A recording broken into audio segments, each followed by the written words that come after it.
cómo destruir el futuro de una franquicia en 5 breves pasos. Ted Stepien, el peor manager de la historia de la NBA.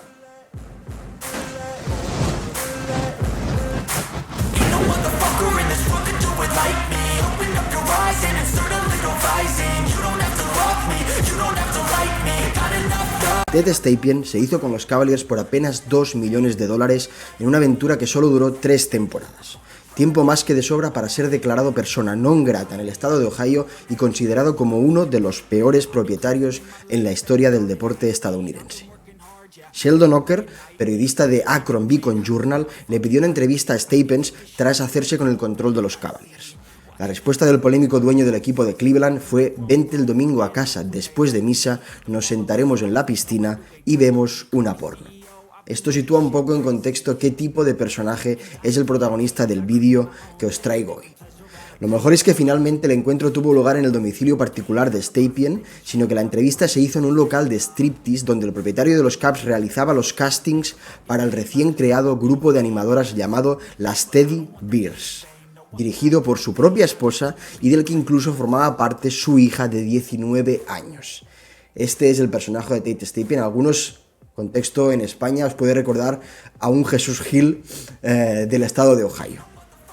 Pero vamos a repasar lo que hizo deportivamente Ted Stepien en los Cleveland Cavaliers desde el 80 hasta el 83 para merecer el dudoso honor del que hablamos. Básicamente, lo que hizo fue traspasar compulsivamente rondas futuras de draft, primeras rondas de draft, a cambio de jugadores mediocres y que no aportaron absolutamente nada a una franquicia joven y que precisamente de lo que iba más necesitada era de futuro. Estamos hablando de los Cavs de los 80, una franquicia recién creada y que justamente cuando intentas construir lo que buscas es futuro. Pues Ted Stepien se dedicó a infravalorar primeras rondas del draft en una época en la que en los 80 se pescaba muy poquito de talento a partir de finales de primera ronda y en segunda ronda. No es como hoy en día, en el que en segunda ronda puedes llegar a coger jugadores realmente mucho más preparados. La gente que viene de high school, los jugadores que vienen de high school y de universidad vienen mucho más preparados que en los 80, así que lo que hizo fue dilapidar literalmente futuro de los Cavaliers a cambio de, ahora veréis, assets realmente muy mediocres, ¿vale? Lo hizo hasta tal punto que la propia NBA a mediados de los 80 tuvo que intervenir cuando dejó Stepien de ser propietario de los Cavs y creó la regla Stepien, que hoy en día aún está vigente y que se aplica y que impide traspasar compulsivamente rondas de draft consecutivas. Es decir, estamos hablando de un personaje que ha modificado el reglamento en cuanto a traspasos y agencia libre de la NBA porque la NBA tuvo que intervenir y impedir por reglamento que se pudieran traspasar y así dilapidar futuro de una franquicia de forma consecutiva primeras rondas del draft, en una intervención que demuestra que la NBA lo que busca al final en la liga es que haya una cierta igualdad, competición, etcétera, ¿vale? Vamos a repasar con gráficos a nivel estrictamente deportivo por jugadores que representó todo esto de lo que hablamos. En este primer gráfico que estáis viendo aquí es un poco resumen, luego al final lo analizaremos más en concreto porque os he traído fichas un poco de lo que hizo Ted Stepien. Veis que desde febrero del 80 hasta febrero del 81, digamos que durante un año exactamente, año y poco tiempo, se dedicó a traspasar primeras rondas del draft que significaran todos esos jugadores que veis aquí y en muchos casos lo poco que recibió a cambio, es decir, traspasó primeras rondas pensando que no tenían valor porque quizá pensaba que el equipo iba a ganar muchísimo más de lo que realmente ganó, incluso infravalorando esas primeras rondas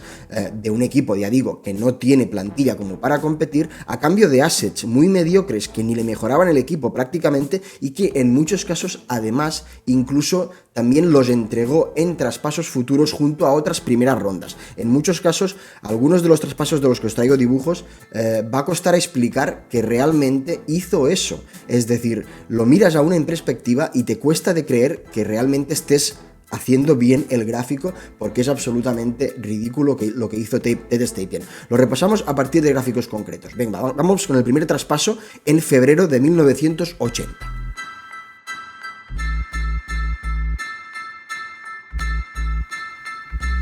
Vamos con este primer traspaso, es seguramente el más famoso de todos, empezamos fuerte, un traspaso realizado, decíamos, en el 1980 con Los Angeles Lakers, un equipo que en ese momento contaba con un recién llegado Magic Johnson, Kareem Abdul-Jabbar, Jamal Wilkes, Bob McAdoo, un montón de jugadores que le convertían en un equipo contender, así que entregar una primera ronda tuya futura de 1982, más Batchley, un jugador que, como hemos visto en el gráfico, tenía ciertos promedios y cierto impacto en el equipo, a cambio de una primera ronda de Lakers del 80, del mismo año, de ese mismo año actual, del año en el que estamos, ¿vale? Que se convierte en Chad Kinch más Don Ford, es absolutamente demencial, es entregar una primera ronda de dentro de 2 años pensando que con ese pick de draft más Don Ford, un jugador que realmente promedia en 3 temporadas 2,8 puntos por partido, es de un traspaso completamente desquiciante. Es decir, una primera ronda tuya, suponiendo que vas a competir dentro de 2 años,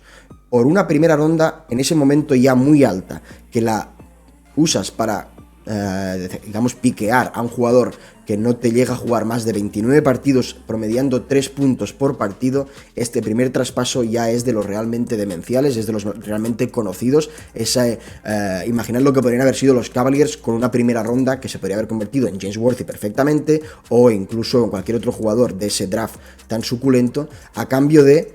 una primera ronda de ese draft actual para un jugador que no aporta absolutamente nada, y Don Ford, otro jugador que ese sí se lo quedan, porque es que encima ese jugador que reciben, Chad Kinch, luego veréis, lo usan para añadir a otro traspaso, es decir, que ni siquiera llegan a usar esa ronda bien. Este primer traspaso ya para empezar es absolutamente espectacular. Vamos con el segundo.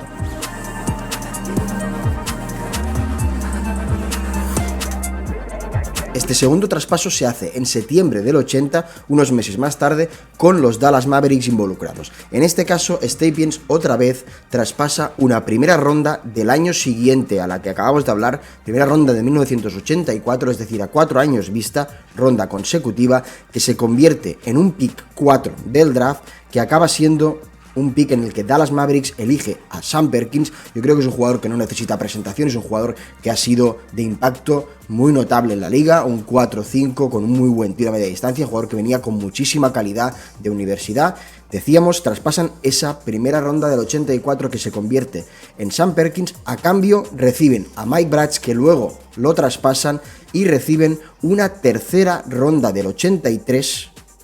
pick 66, que se convierte en Les Craft. Para poner en contexto, al final de este traspaso, lo importante que hay que valorar es que entregan una primera ronda del 84 y lo que reciben en final a cambio, lo que realmente acaba siendo tangible para la franquicia de Cleveland, es una tercera ronda del 83, pick 66. Literal, cuesta de creer, pero entregan una primera ronda a 3 años vista de un equipo que está con una plantilla absolutamente nefasta, es decir, no había ninguna perspectiva de que ese equipo tuviera que ganar ni competir el anillo, a cambio de un jugador que promedia 10 puntos por partido durante una temporada y que a su vez traspasan para acabar recibiendo una tercera ronda del 83, pick 66. Es absolutamente desquiciante también este traspaso. Yo creo que es menos conocido que el de Worthy seguramente, pero para mí, a mi parecer, si lo miras de forma tangible, es absolutamente bestial que entregues una primera ronda a 3 años vista, teniendo en cuenta que estás en la cola de la clasificación, a Mavericks, que sí que es verdad que Mavericks no estaban compitiendo muchísimo, pero más que tú sí, o al menos parecido, al acabar recibiendo una tercera ronda pick 66. Este traspaso es absolutamente increíble, y también la posibilidad de haber incorporado en el futuro en Cleveland a Sam Perkins, pues te hace pensar que realmente esto fue dilapidar futuro de forma alucinante. Vamos con el siguiente traspaso.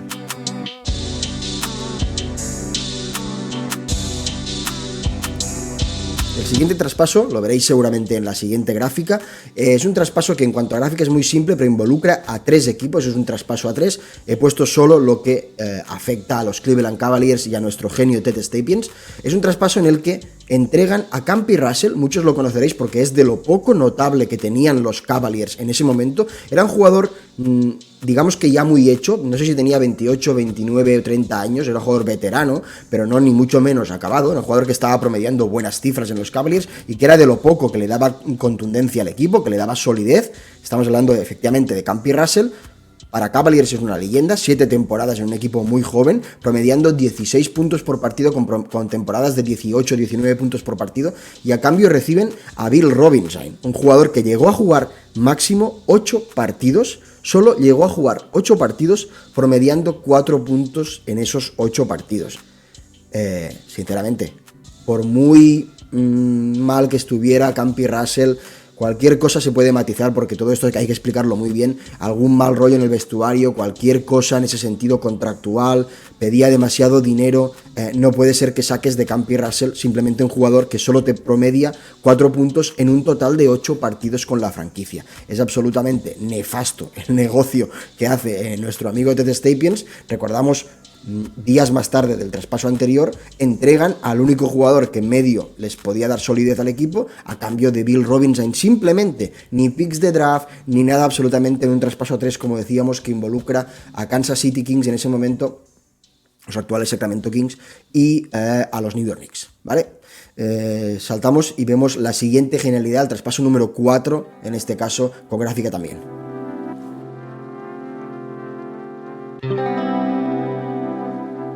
Traspaso número 4, estamos en octubre de 1980, realmente unos días más tarde. Otra vez el genio de Stapien entrega otra primera ronda, en este caso del 83, así que hemos entregado la del 82 para James Worthy, la del 84 para Sam Perkins y la del 83, que es un pick 11, no es tan alta, pero tela, que se convierte en Derek Harper, un jugador que muchos recordaréis, un base muy aseado, pulcro, como decía el bueno de Andrés Montes, un buen organizador, fuerte, con tamaño, que venía de no terminar su periplo universitario, pero que prometía bastante, la verdad. Este es el pick, otra vez, recordad, con Dallas Mavericks, ¿vale? Traspaso que involucra a los Cavaliers de Stapien con los Dallas Mavericks, que pescaron muchísimo en estas aguas revueltas de esta cabecita loca que era el bueno de Ted Stapien, y la primera ronda del 86, es decir, entrega 2 primeras rondas juntas. Recordad que hemos entregado la del 82, la del 83, la del 84 y la del 86, que se convierte en Roy Tarpley, otro jugador que realmente tuvo mucho impacto en los Mavericks, llegó a sonar incluso para ser traspasado, fijaos si tuvo impacto, a los Lakers años más tarde, es decir, los Lakers de Magic y Pat Riley intentaron hacerse con este jugador. Es un jugador que los que seguisteis el baloncesto de los 80 lo recordaréis, jugador seguramente segunda, tercera espada, de buen rol, pero de impacto, pick 7 de primera ronda del 86, más Bill Robinson. Recordad que lo acabamos de ver en algún traspaso en el que lo han recibido a cambio de una primera ronda, recibes esto y lo entregas junto a 2 primeras rondas para recibir, esto es muy serio, a Richard Washington y a Jerome Whitehead, 2 jugadores que, como hemos visto en el otro gráfico, no tienen ningún tipo de impacto en la liga. Richard Washington juega 2 temporadas promediando 9 puntitos por partido. No es poco, pero tampoco es un jugador como para entregar 2 primeras rondas y lo que ha recibido por otra primera ronda, ¿vale? Y Jerome Whitehead, esto sí es absolutamente residual, 3 partidos promediando 0,7 puntos por partido. Así que una primera ronda del 83 que es Derek Harper. En ese momento no era Derek Harper, era solo una primera ronda, pero ese es el tema. Una primera ronda del 86 que es Roy Tarpley, que acaba siendo Roy Tarpley, lo que decíamos, en ese momento solo es una primera ronda futura. Yo creo que Stapien simplemente era un vive el presente, porque sinceramente en ese momento no valoraba, está claro, lo que podían recibir de esa primera ronda 3-4 años vista. Es como si el hombre tuviera pensado ganar el anillo el año siguiente y dejar el equipo, o no sé exactamente cuál era su idea, quizá hacerse millonario ganando el anillo y el que venga detrás ya se lo encontrará, pero realmente lo que entregaba no era absolutamente nada que le sirviera para competir. El tema no es entregar una primera ronda del 82, del 83, del 86, supongo que entregas una primera ronda del 86, a cambio no puedes recibir un jugador de rol residual y otro que ni juega en la NBA. Es así de sencillo, recibe al menos un veterano que haya sido competitivo y que un veterano que haya sido All-Star al menos. Así que este traspaso también, decíamos, 30 de octubre del 80, es absolutamente demencial para los Cavaliers. Vamos con el último traspaso, número 5, nos situamos un poquitín más tarde, febrero del 81.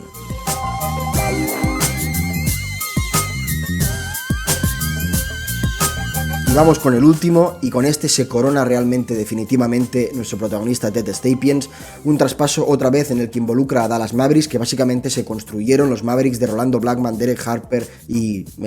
Roy Tarpley, más Sam Perkins, gracias al genio de Cleveland. Primera ronda del 85, es decir, hemos entregado la primera ronda del 82, del 83, del 84, del 85 y del 86. Una ronda que se convierte en Detlef Schrempf, un jugador que tuvo muchísimo impacto, todos lo conocéis, en Indiana Pacers, en Dallas también, en Seattle Supersonics, por supuesto, llegó a jugar una final de la NBA. Y Chad King, un jugador que hemos visto en un anterior traspaso, lo entregan junto con la primera ronda. Es decir, es como si para sacarse de encima a Chad Kinch entregaran una primera ronda, que es absolutamente loco, y a cambio recibes a Geoff Houston, un jugador que sí que jugó un tiempo en los Cavaliers, pero puramente de rol, segunda unidad, rotación, nada de impacto, y una tercera ronda que se convierte en un pick 56 con el que eligen a Larry Anderson, que es un jugador que ni llegó a jugar ni un solo minuto en la NBA. Es decir, no puedes entregar una primera ronda, lo que decimos, a cambio de un jugador como Geoff Houston, que sí que estuvo 5 temporadas en los Mavericks, promediando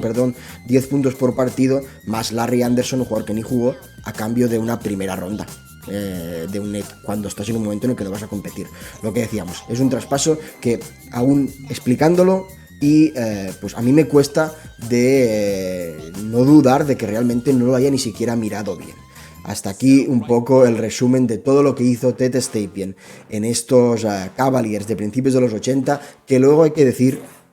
remontaron. La NBA les entregó a cambio de dinero, les regaló, entre comillas se puede decir, rondas para que pudieran un poco disponer de algo, porque el que se encontró la franquicia se encontró con un equipo sin calidad, ni un solo jugador de calidad sobre el que construir. Creo que estuvo Wolby Free luego, pero era un equipo absolutamente de culo de rotación, de clasificación, hablando con perdón. Se encontró un equipo sin picks de draft hasta 1986, y la NBA les regaló algunos picks de finales de primera ronda para que al menos pudieran elegir talento joven, porque estamos hablando de los 80, no había realmente